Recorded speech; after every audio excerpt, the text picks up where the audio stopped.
Hello, hello, hello. Welcome to episode Open Source 22.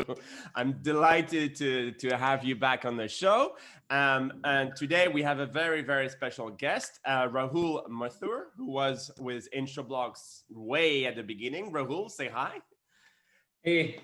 And we've got an equally lovely Rory joining us back from Switzerland. Wave us a kiss. Hi, everyone. Hi, thank you. So Rahul, few points. So could you tell us a little bit about yourself? How did your journey with Insureblocks begin? And also, I'd love to hear about the new startup you're looking to launch. Over to you, Rahul. Awesome. Thank you, Willie. Hey, Rory. Nice to meet you guys again. So the story is really simple. I was working as an actuarial intern at Willis in London about 2.5 years ago now. And I heard about something called Insurewave, which I'm sure you've heard of because there have been 4 podcasts on Insureblocks about it. So I decided to Google Insurewave. First search result was Insureblocks with Waleed's cracker of an episode with them. I ended up reaching out to Waleed because I realized he is also a Warwick alumni. I was a student at Warwick at the time. That led to an internship at Insureblocks as a content writer. Some of the early episodes transcripts were perhaps written by me. And to be honest with you guys, that's what sort of kicked off my sort of InsurTech interest. I started writing on LinkedIn. I think over 2 years, I ended up with like 1 million views or something. So thank you, Waleed. You've definitely helped a lot there. At least 1 million views you've got. So the story goes, I graduated from Warwick exactly 1 year and 4 months ago. Worked at an InsurTech startup called Laka as a product manager. Did a stint on the sort of corporate innovation / investment side at Accenture in the UK. And as of a month ago, I sort of left my day job completely, and I'm moving back to India to start my own company. We've still not disclosed a name. We're going to do a public launch in about 2 or 3 weeks. But in 2 months, we've grown to 7 people, and we've raised a couple of $100,000 from some Indian investors, large funds. So hopefully in a couple of months, I can come back on and tell you what we're doing. But that's me in a nutshell, Waleed. Thank you for having me. Pleasure, and congratulations on raising the funding, on building the team. I know exactly how hard it is, so great start, Rahul. Rahul, whilst you're here, could you tell us what is it in the news that you found interesting this week? Yeah, absolutely. So perhaps this is because I've just been through the fundraising journey, but the InsurTech IPO market is so hot right now. And this is not Lemonade's IPO, but this week itself, we got a confirmation that Root Insurance, which was last valued at 3.65 billion, is going to go public hopefully by the end of this year. And Root's S1 filing is like a gold mine of data about the company. Yes. But what's impressive is $600 million in premiums for the previous financial year, which is impressive for a 5-year-old startup. Yeah. And the other interesting piece of news, again, in the IPO space came from Clover Health, which is a Medicare Advantage InsurTech or health tech sort of a company. And what really piqued my interest there is they're not going public via the traditional route like Root or Lemonade, but they're going down the non-traditional route of a reverse merger with a special purpose acquisition company. And what makes it special is it's run by the Facebook executive Chamath, who's notorious or incredibly famous on Twitter for his one-page summaries about companies where he deploys like a ton of money.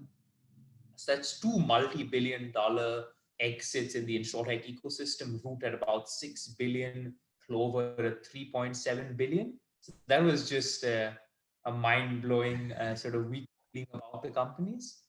Excellent. No, thank you very much for that. And these are mind-blowing numbers. So thank you for sharing with us, Rahul. Rory, tell us, what is it in the news that you found interesting this week?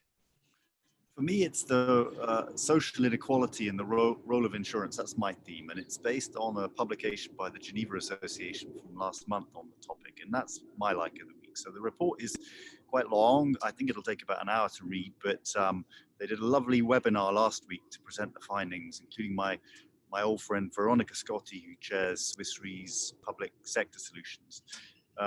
So I'll just give a very brief summary, and that's open source, isn't it, Walid? All the information without the reading. Anyway, the premise of the report, something they analyze in quite some detail, is that growing social inequality is bad for everyone, including, ironically, large companies, governments, and longer term for the rich themselves. And this is, bear in mind, this is not the socialist workers saying this, right? It's the Geneva Association, an association of insurance companies. And like Thomas Piketty has said, like many others have said, but the Geneva Association calls it one of the defining issues of our time. So why is it bad? Well, it's bad because essentially it causes social upheaval, and it undermines the stability and the resilience of societies and economies. And that's really the soil that the wealth and well-being of everyone who participates in modern economies is based on, including wealthier people and rich companies. So being concerned by this is really enlightened self-interest. And I discussed this with a Swiss friend of mine who said it wasn't such an issue in Switzerland. She's probably right in the sense that you have to take a country view of this trend. But the fact is that this kind of capital flow has been very intense in China, the US, we've seen in Russia, several other countries. And we read this week that all the billionaires in the world, their wealth has risen to a staggering $10 trillion during COVID. So it's a global issue. And if it carries on like that, you're going to have more financial crises, more violent conflicts, poorer public policy choices. And really the rest of the report identifies how insurance can help smooth this trend or mitigate the risks it brings, whether on an individual policy level or working in public-private partnerships. And regarding technology, which is our sweet spot, the report comments on general everyday tech as a sort of, I guess, a mixed contributor to this trend. Probably more a potential exacerbator of inequality. But in the insurtech space, it makes a very positive case for its contribution to bridging the gap by creating inclusive insurance propositions and promoting what I've pulled out of the report as the 3 A's, right? The 3 A's, and they're here. The 3 A's are appeal. Yeah. Closer. Okay, wait, let me get this. Yeah, here we go. Yeah. Oop. This is what. Yes, got it. Right? Can you see it? Yep. Appeal, affordability, accessibility. Yes. Thank you for reading that. So those are basically hooks that people wanting to do insurtech could link to, right? If the Geneva Association says that that's what's lacking, most CEOs would probably agree, since the Geneva Association is a CEO forum. So that's just an idea. Brilliant. No, that's my luck. Thank you so much, Rory. It's fascinating. Rahul, tell us, what is it in the news that made you wonder this week?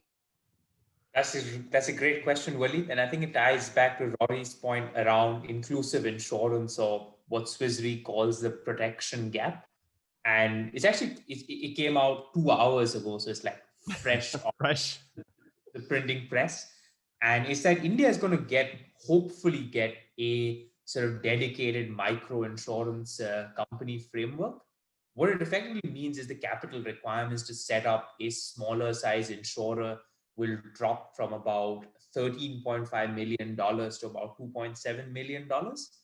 What I really like about it is it's an opportunity for mutuals, cooperative societies, which potentially have 100 to 150,000 members each, to actually launch their own insurance company.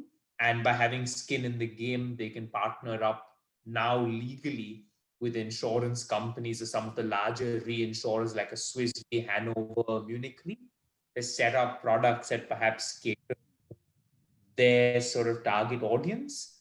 And to put things into context, Japan is actually a country which has a similar framework called the small sum and short duration and small ticket insurer. And there is a pretty well-known startup there called Just In Case, which has been performing incredibly well with that license. So it's almost about, and Rory, Waleed, and I guess a lot of the listeners are familiar with the fact that one of the biggest problems with distributing micro insurance is not just the distribution fees, but it's sort of the capital and operational overhead that sits on the risk premiums. And a lot of the capital and operational overhead comes from the fact that you have a traditional insurance company with a traditional balance sheet writing products which its capital engine is not geared for. But if you can set up a standalone entity whose operational and capital structure is geared to the kind of business which, say, you need to cater to like a small holding farmer, you'd be able to drop the sort of cost base by about 15 to 20 percentage points, which could be the difference between a farmer saying yes and no to buy insurance. Exactly. Or it could just something like a Bill and Melinda Gates leverage up how many people they can insure from their grants. So that's what made me wonder what's going to happen next. Are we going to see insurance penetration grow as a result of this? Or will this be perhaps another failed experiment, right? I hope it's the former, not the latter. But that's what's the big sort of moment for me. Excellent. Yeah. No, thank you very much for that, Rahul. Rory, tell us, what is it in the news that made you wonder? So my wonder of the week again comes from this Geneva Association report I mentioned before, and they focus quite a bit on wage insurance, meaning, you know, the insurance that you can get, either social insurance or private insurance, when you lose your wages because you lose your job. And that's an area people really need to think more about, right? And one interesting idea they had that made me wonder was around technology replacing jobs. And, you know, this is a trend, right? And they talk about social insurances against that and the great strain on social insurance of this trend and the potential for private insurance to support this kind of social insurance. And they say, of course, it's possible, but actually the insurance industry has not researched it very much. And I wonder why.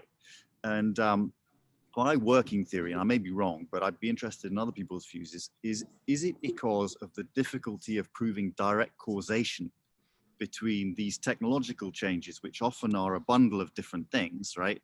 And the loss of jobs. So maybe the absence of reliable indicators and benchmarks of technological change, technological progress to help evaluate the payouts that an insurance company would make, right?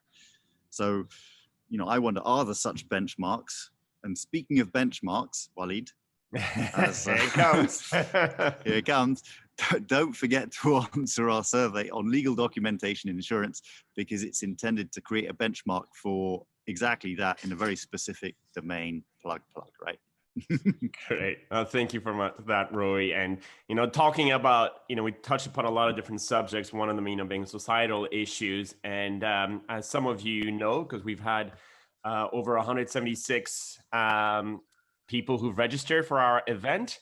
But on the 15th of October, Insureblocks is running an event along with Ralph Chami from the IMF, David Katz from the Plastic Bank, and Geneviève Leveille from AgriLedger on how can we use a circular economy to effectively connect living assets such as elephants and whales and other animals who capture carbon and sequestrate carbon to enterprises who wish to offset their carbon emissions, and to the third entity or local people who are here to maintain the elephant. Just to give you an idea, an elephant catches $1.75 million worth of carbon offsetting over its 60 years lifetime. That comes down to $80 a day. That can provide full-time employment for quite a few people in Gabon for 60 years. This is the perfect circular economy that we're looking at building. And we've got this incredible webinar on Thursday, the 15th of October, 4 o'clock UK time. And we'd love to see you there. But for now, join us. Thank you. For now, I'm going to thank you so much, Rahul. It was great to see you again. Rory, wonderful as always. And you, dear audience, we'd love, you know, for you to join in. If you'd like to be part in one of our shows, please don't hesitate to reach out. But for now, have a wonderful rest of the day or a wonderful evening. And we'll see you next week. Bye. Thanks all. Bye.